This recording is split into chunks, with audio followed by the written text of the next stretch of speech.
ओम गणपताय नमः। ओम श्री गणेशाय नमः। ओम श्री दुर्गा दिव्ये नमः। ओम श्री दुर्गाये नमः। ओम श्रीमद्देवी भागवत महापुराण परम्परा प्रथम स्कंधा।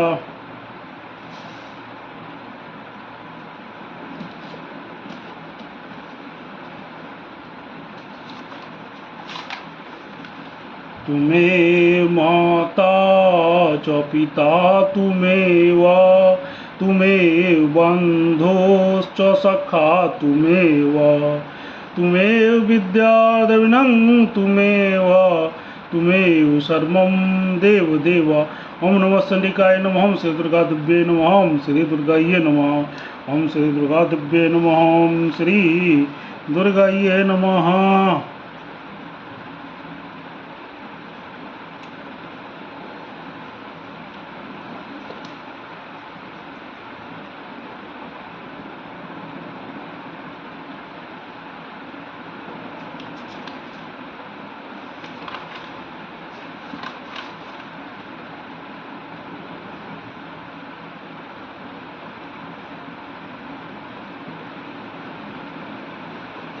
अर्थ तृतीय अध्याय।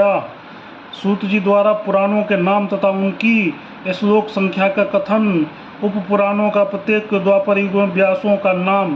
सूत जी बोले, हे मुनीश्वर बिंद, सरस्वती सूत वेद व्यास जी ने जैसे जिस प्रकार तत्वपूर्वक पुराणों का सुना है उसे मैं आप लोगों से कहता हूँ, सुनिए।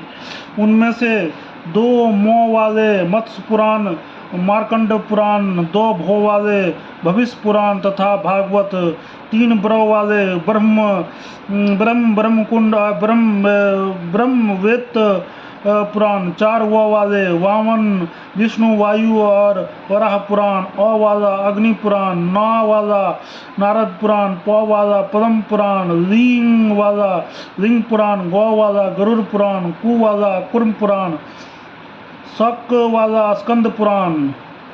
ये पृथक पृथक 18 पुराण है। उनमें आदि के मत्स्य पुराण में 14,000 अत्यंत अद्भुत, मार्कंडेय पुराण में 9,000 तथा भविष्य पुराण में 14,500 श्लोक तथा संख्या चतुर्दर्शी मुनियों ने बताई है। पवित्र भागवत महापुराण 18,000 और ब्रह्म पुराण में 10,000 श्लोक है। ब्रह्मांड पुराण में 12,100 तथा ब्रह्मवेत्त पुराण में 18,000 श्लोक है। हे सोनक, वामन पुराण में 10,000 तथा वायु पुराण में 24,600 श्लोक है। उस परम पवित्र विष्णु पुराण में 23,000, वराह पुराण में 24,000, अग्नि पुराण में 16,000 तथा नारद पुराण में 25,000 श्लोक कहे गए हैं। विशाल पद्म पुराण में 55,000 और लिंग पुराण में 11,000 श्लोक है। उसी प्रकार साक्षात भगवान के द्वारा कहे गए गरुड़ पुराण में 19,000 तथा कूर्म पुराण में 17,000 श्लोक है। परम पवित्र स्कंद पुराण में 81,000 श्लोक कहे गए हैं। हे पाप रहित मुनियों, इस प्रकार मैंने पुराणों तथा उनके श्लोकों की संख्या विस्तार पूर्वक बता दी है। मुनिवरों, उस उप पुराणों भी संख्या सुनिए, उस उप पुराणों की भी संख्या सुनिए। उनमें से सर्वप्रथम उप पुराण सनत कुमार है। तो तत्पश्चात नरसिंह, नारदीय, शिव, दुर्वासा, कपिल, मनु, उष्णा, वरुण, कालिका, सांब, नदी, सौर, पराशर, आदित्य, महेश्वर, भागवत तथा 18वां वशिष्ठ, ये सब उप पुराण महात्माओं द्वारा बताए गए हैं।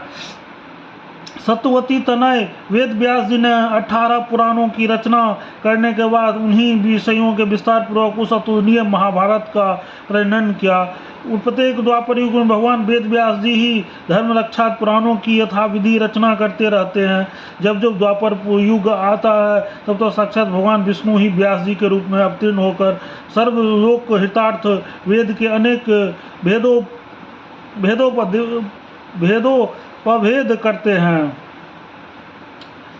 विशेषकर कलयुग में ब्राह्मणों को अल्पायु एवं अल्प बुद्धि जानकर युग युग में पवित्र पुराण संहिताओं का निर्माण करते हैं। स्त्रियों, शूद्रों तथा भ्रष्ट जातियों में वेद श्रवण का अधिकार नहीं है, इसलिए उनके कल्याण के लिए व्यास जी ने पुराणों की रचना की है। ये श्रेष्ठ मुनिगण, इस वेवक्ष नाम के शुभ 18वें मनंतर के 28वें द्वापर युग में परम धर्मिष्ठ सतवती पुत्र मेरे गुरु व्यास जी हुए और 19वें द्वापर में द्रोणी नाम से व्यास होंगे। इनके पूर्व भी 27 व्यास हो चुके हैं, जिन्होंने प्रत्येक युग में अनेक पुराणों की संहिताएं रची है।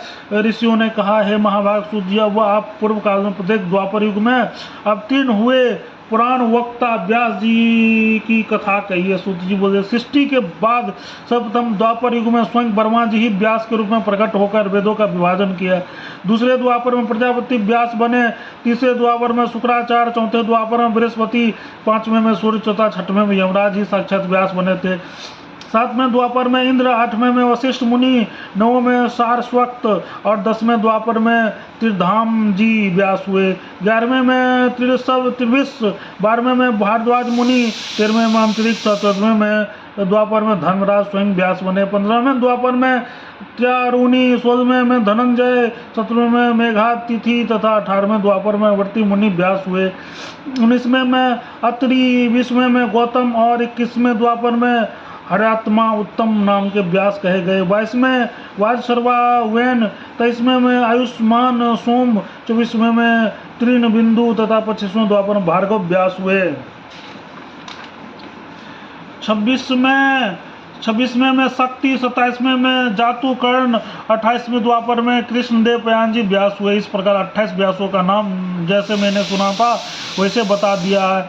इन्हीं कृष्णदेव पयान व्यास जी द्वारा कहे गए श्रीमद् देवी भागवत महापुराण को मैंने सुना था, जो पूर्ण परत तथा सब प्रकार से दुखों का नाश करने वाला, सब मनोरथ पूर्ण करने वाला, मोक्षदाता, वैदिक भावों से ओतप्रोत तथा सभी आगमों के रसों से परिपूर्ण, अत्यंत मनोहर एवं मोक्ष जनों की सदा प्रिय लगने वाला है। जिस अत्यंत पवित्र पुराणों की रचना व्यास जी ने अरणी के घर से उत्पन्न हुए विद्वान महात्मा विरक्त अपने पुत्र सुखदेव जी को पढ़ाया था, हे मुनिविंद्र, उसी रहस्यमय पुराण का श्रीमद् देवी भागवत को मैंने सभी करुणा सागर अपने गुरु व्यास जी के मुख से संपूर्ण रूप से यथार्थ अर्थ सुना और उनकी कृपा से उन्हें हृदयंगम कर दिया। जिस प्रकार अयोनिज अपन एवं अपूर्व विद्वान अपने पुत्र सुखदेव जी को प्रश्न करके व्यास जी ने रहस्य युक्त इस पुराण को सुनाया, उस समय मैंने भी एक साधारण श्रोता के रूप में एक महान प्रभाव वाले श्रीमद् देवी भागवत महापुराण को सुन लिया। हे सर्वश्रेष्ठ मुनिजन, श्रीमद् देवी भागवत रूपी इस कल्प वृक्ष के फल के स्वाद के प्रति आदर बुद्धि रखने वाला तथा अपार संसार सागर पार करने वाले के लिए श्री सुखदेव जी ने भी अनेक प्रकार की सुंदर एवं रसमयी कथाओं से युक्त जिस अद्भुत पुराणों की विधिवत अपने कर्णपुट से प्रेम पूर्वक सुना है, उसे श्रवण करके जो भी कली काल के भय से मुक्त ना हुआ हो, भला ऐसा प्राणी इस भूतल पे कौन होगा। वैदिक धर्म से रहित तथा निष्कृष्ट विचार रखने वाला बड़े बड़ा पापी मनुष्य भी यदि किसी बहाने इस उत्तम श्रीमद् देवी भागवत महापुराण को श्रवण कर ले, तो वो भी निश्चय रूप से समस्त संसारिक सुखों का भोग कर अंत में योगी जनों के द्वारा प्राप्त करने योग भगवती के नाम से चिन्हित मनोरम तथा अचल पद को प्राप्त कर लेता है। जो प्राणी इस श्रीमद् देवी भागवत को प्रतिदिन प्रेम से सुनता है, उसके हृदय रूपी गुहा में विष्णु शिव आदि देवताओं के लिए भी दुर्लभ सर्वश्रेष्ठ विद्या रूपणी सज्जनों का एकमात्र प्रिया गुणतीता एवं समाधि द्वारा जानने योग्य भगवती निवास करने लगती है। अतः सर्वा सुंदर इस मानव तन को पाकर संसार सागर में अगाध शरीर से पार होने के लिए जलयान के समान परम सुखदायी श्रीमद् देवी भागवत महापुराण एवं उसके प्रवक्ता प्राप्त उसके वक्ता को प्राप्त करके जो भी मूर्ख इसका श्रवण नहीं करता है, वो विधाता के द्वारा वंचित ही कहा जाएगा। इस दुर्लभ मनुष्य देह में दोनों कानों के प्राप्त करने पे भी जो संसारिक मनुष्य केवल दूसरों के दुर्गुणों का ही सुना करता है, वह अधम मंदबुद्धि चारों उत्तम पदार्थों को देने वाले तथा सब रसों को परिपूर्ण एवं निर्मल पुराणों को भूतल पर क्यों नहीं सुनता।